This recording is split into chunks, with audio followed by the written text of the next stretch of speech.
Revenge. First though sweet, bitter ere long back on itself recoils.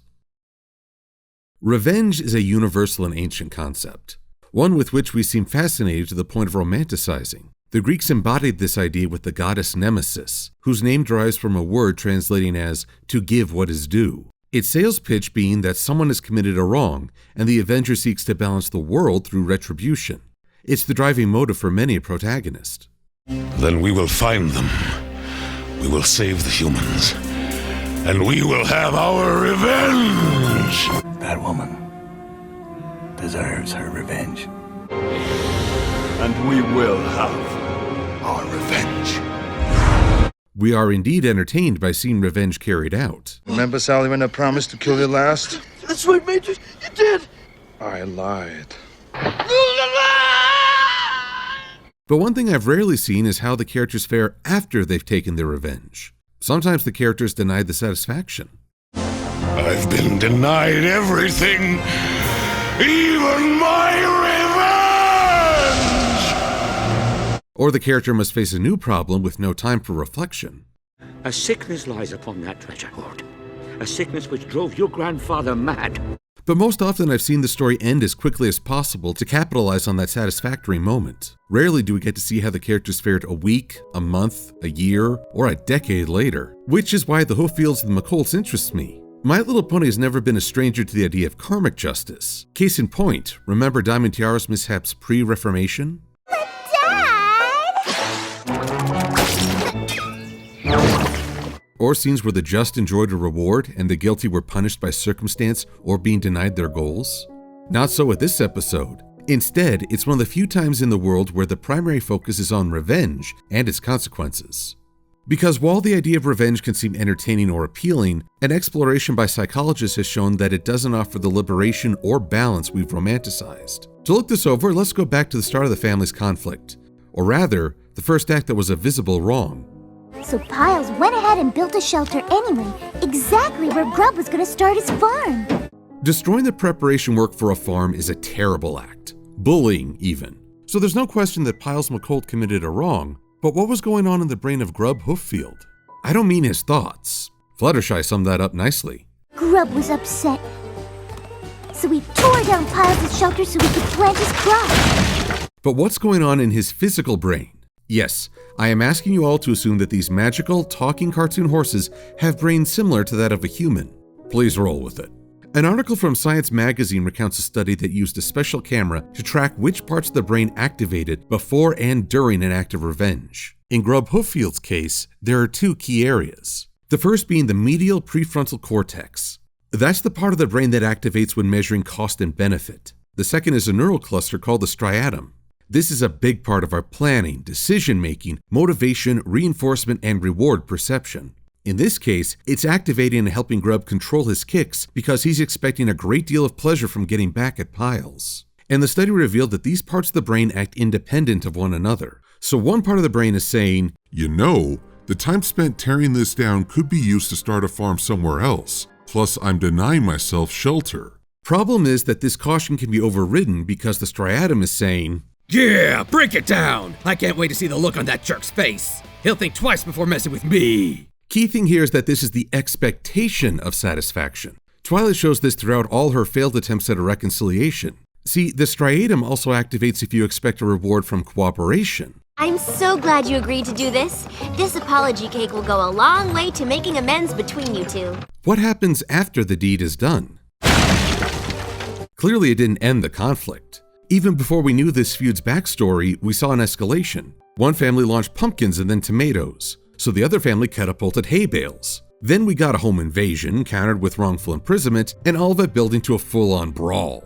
If revenge is about restoring balance or evening the score, shouldn't it have just stayed with pelting produce? Well, for an answer there, we can look to the European Journal of Social Psychology. A study focused on revenge featured a chance for avenging participants to send and receive one message, followed by polling to see how they felt. Those who received a message acknowledging the wrong and accepting the punishment were mostly satisfied. What's the one thing both families in this conflict could do to frustrate the other? Deny this satisfaction.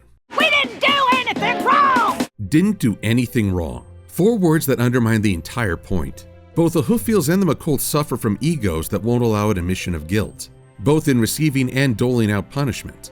So of course the conflict continues because either party wants to be the winner and claims to be the more injured. And while the attacks might be comical or play up the silliness, there's actually some dark ideas here. Why, just today, they shot pebbles at our farmhouse and wrecked it. We only did that because the Hooffields pulled the pin out of our wagon wheel. A whole week's worth of food rolling down the mountain. Destroying homes and attempting to starve one another. And neither party wants to admit fault. So as the study suggests, if delivering a message doesn't work, then a proxy goal is to make the wrongdoer feel even worse. Hence we have escalation. But even if that goal is met, it's not the end. Again, it wasn't just saying that the other family did wrong. Both Hooffield and McColt denied going too far. Why?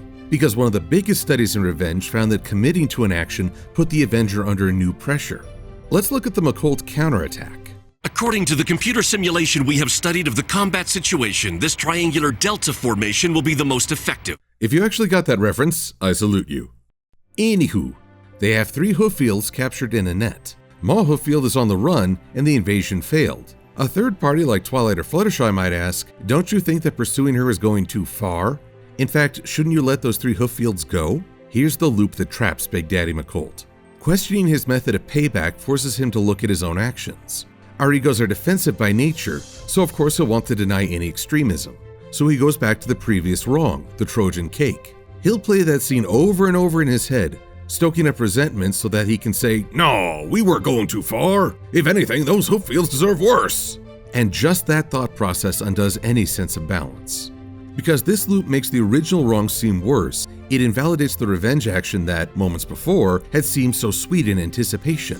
The study found that people who had taken revenge in a scenario dwelt upon the events far more than those who had been denied payback and instead put it behind them. However, polling the participants' expectations was counterintuitive.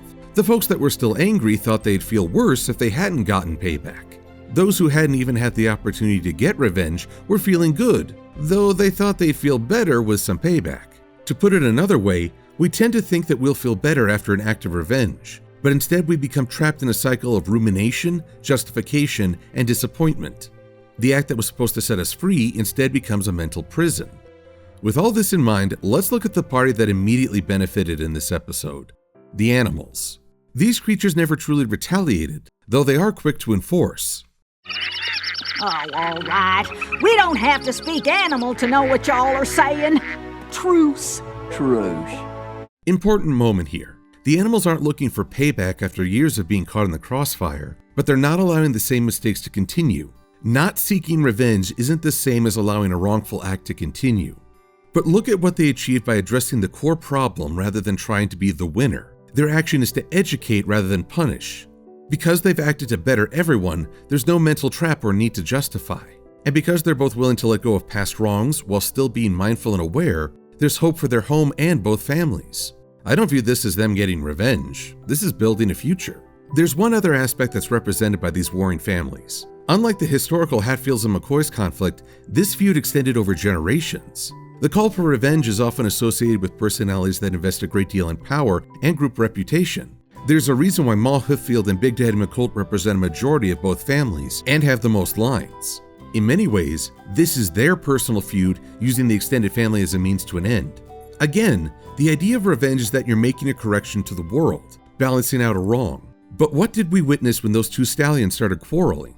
Well, we had a slew of broken machinery and tools, damaged property, 2 stallions becoming more adept at sabotage than building or farming, families that are either starving or at the weather's mercy, and the valley they wanted to protect ended up a wreck.